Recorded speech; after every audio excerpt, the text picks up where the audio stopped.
little bit off of what we need. A lot of what we're talking about has to deal with the returning citizens or those that are incarcerated.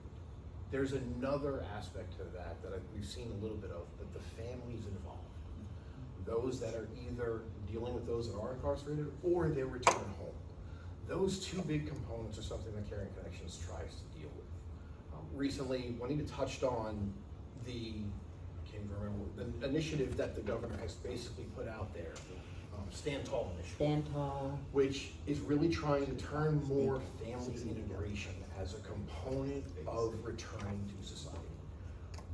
I've only been in this group for a couple of months now. My wife and I have just taken over, trying to give families an opportunity to be able to have a safe space they want to talk to. It's not just being able to come in and decompress or be able to have a conversation. It's also being able to feel like that you can come in, there is somewhere you can go. Any kind of conversation. So we've tried to bring a couple of different speakers in the last couple of months, tried to have different conversations, as well as we meet on the third Saturday of every month at the offices on William Street. We're able to go ahead and really just discuss anything that's gone on anybody's mind. There are some times that we turn around and we may have 2 hours of just banter about how everybody's feeling in the past month. How have they been interacting with those that are incarcerated? How have they been interacting with those that have come home? Those are the big issues that we see all the time. We're trying to push a bit more to really involve the family as a whole.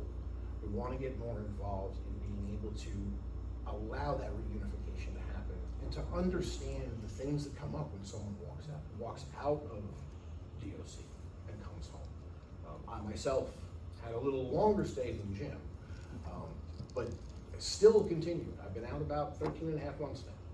Still continue to have issues that you don't expect. You think you can come step back out the door and walk right back into society and everything will be fine. It doesn't always happen that way. And that also impacts husbands, wives, children.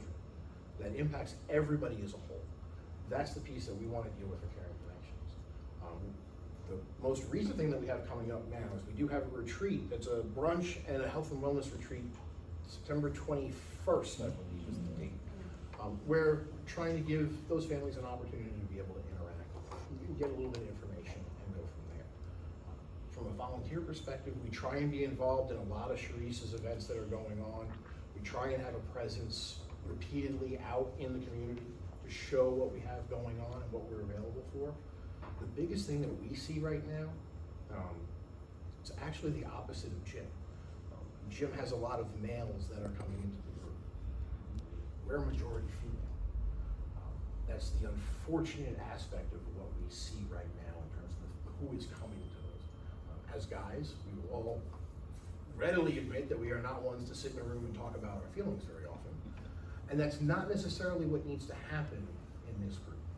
We want to try and have those husbands, those sons, those brothers come out and find events that we can do as a group. Find something that we can work on together to be able to go ahead and continue to really reintegrate those individuals in and allow them to understand what FAILSAFE is doing for them each and every day. So from our perspective, a lot of it is assisting Sharice at events, really trying to get our name out there more, letting them know that there is a place that they can come to once a month just to come sit down.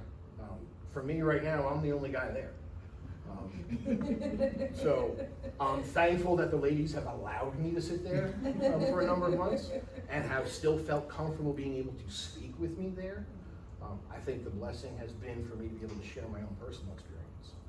The questions that they have, hearing things from those that are incarcerated now and not knowing whether or not what they're hearing is truthful in some cases. Being able to get an understanding in terms of what they're going through. I certainly didn't go through anything close to what some other individuals do. I've been blessed by that. But it is something that we want to continue to try and expand into what we deal with overall. This new initiative is probably going to really change things for us in terms of Caring Connections and family reunification. It will bring a whole new level of expansion into what we want to deal with and what we're going to be able to give to these families as these individuals come home. So it all ties into everything else that we have across the board. Now we deal primarily with the adults.